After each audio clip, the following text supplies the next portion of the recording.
Уважаеми господин Байкушев, уважаеми колеги, правя това изказване в отговор на изказването, което чух на сесията на Общински съвет, проведено на 20 декември 2024 година, при обсъждането на точката от дневния ред за системата за прием в първи клас и обвиненията, които чух, че не са били приели Общинска администрация моето предложение, защото попаднали на много технически грешки и съшивания в нея, опитвайки се да се манипулира мнението на Общински съвет и на обществеността, че съм предложила нещо неработещо и сгрешено.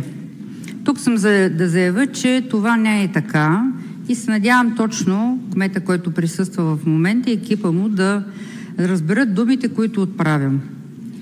Убедено заявявам, че при изготвянето на новата система за прием в първи клас Общинска администрация направи изключително сериозно заимстване от текстовете на предложената от мен наредба, която дадах през месец май, само че при сглобяването ѝ не вникнаха в философията на моето предложение, включвайки новата наредба, новата система. Изпуснаха се много от последователността на процесите на приема, което ще доведе до сериозни проблеми, и ако до този момент съществуваше човешкия фактор в лицето на директорите на училища, които можеха да реагират при пропуските на приема и да излязат от ситуация заради дългогодишни им опит, то сега, чрез новия електронен прием на общината, това ще бъде невъзможно.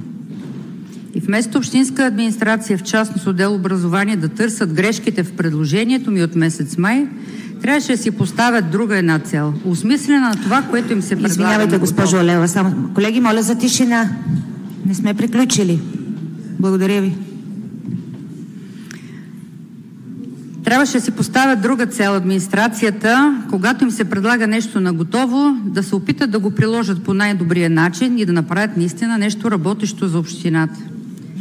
Освен това ще повторя и ще потретя, че при изготвянето на моето предложение съм се запознала и приложила освен законовите и подзаконови актове в лицето на Закона за предучилищното и училищно образование, наредба 10, но и наредбите и системите за прием в първи клас от над 20 общини в страната, основно София, Пловдив, Шумен, Велико Търново, Варна и Бургас. Като ще повторя, че технически грешки се случват навсякъде, важното обаче да се открият на време. Но да се хвърлят обвинения от кмет пред Общински съвет към общински съветник, за да се прикрие невъзможността на администрацията да подготви нещо работещо самостоятелно и да се прикриват грешките, е чиста форма на манипулация на обществеността, което аз няма да приема. Затова и моето изказване тук, и аз нагледно ще покажа моите твърдения. Ето тук съм направила едно сравнение, ще го дам на господин Байкушев.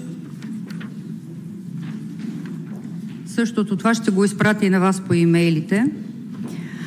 Господин Байкушев, надявам се да изискате по-отговорно отношение от Общинска администрация при изготвяне на предложенията, които предлагате пред Общински съвет, тъй както и вие видяхте, само открих подадените грешни такива, които за една малка възможност щяха да отхвърлят приема на децата в детските градини, приемайки новата система.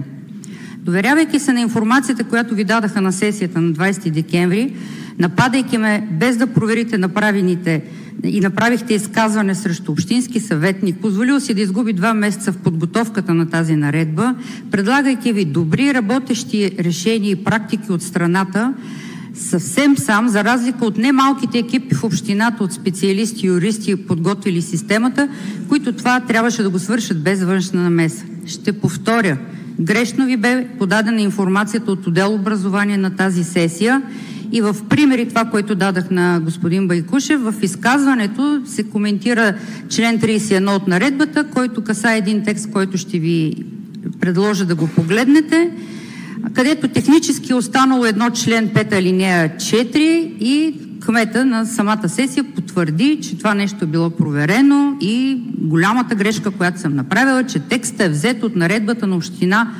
Подрим. Това обаче не е така. В наредбата на община Подрим по този член 5 алинея 4 пише съвсем различно от това, което аз съм написала. Текстовете и на двете места не кореспондират с едно и също нещо. Второто твърдение, което бях обвинена, е, че също са намерили една грешка, касаеща решение на Общински съвет в София. Едва ли не, моето предложение е използвало, съшивайки част от това решение. Ще обясня, че решение на Общински съвет София, свързани с системата за прием, са след 2018 година, както и на всички останали общини в страната, поради факта, че изискването общините да изготвят такава система се случи 2017. И в новия член 43 на наредбата за организацията на дейностите няма как да има решение в Столичния общински съвет, за което аз съм писала, че от 2016 година абсолютно техническа грешка и отново обвинена, че едва ли не съм съшивала с решение на Столичния общински съвет. Няма да влизам в още детайли, но накрая ще завърша с думите. Уважаеми господин кмет, с настоящето ми изказване бих искала да предложа активна и прозрачна форма на сътрудничество между вас и нас, общинските съветници, която да работи за подобряване на благосъстоянието на нашата община. Вярвам, че синергията между изпълнителната власт и представителите на местното самоуправление може да доведе до по-добри резултати за жителите на Благоевград. Като общински съветник в Общински съвет Благоевград съм готова да предложа експертни знания, инициативи и идеи за реализация на значими дейности. Предлагам да бъде създаден механизъм за регулярни срещи и обсъждания извън комисиите, чрез които да се определят необходимите за всичките ни приоритети, задачи и отговорности. Призовавам за приемане на предложението с ясно разграничаване на отговорностите, като по този начин ще осигурим по-ефективно управление и ще засилим доверието на гражданите в местната власт. Готова съм да съдействам в процеса на реализация. Благодаря.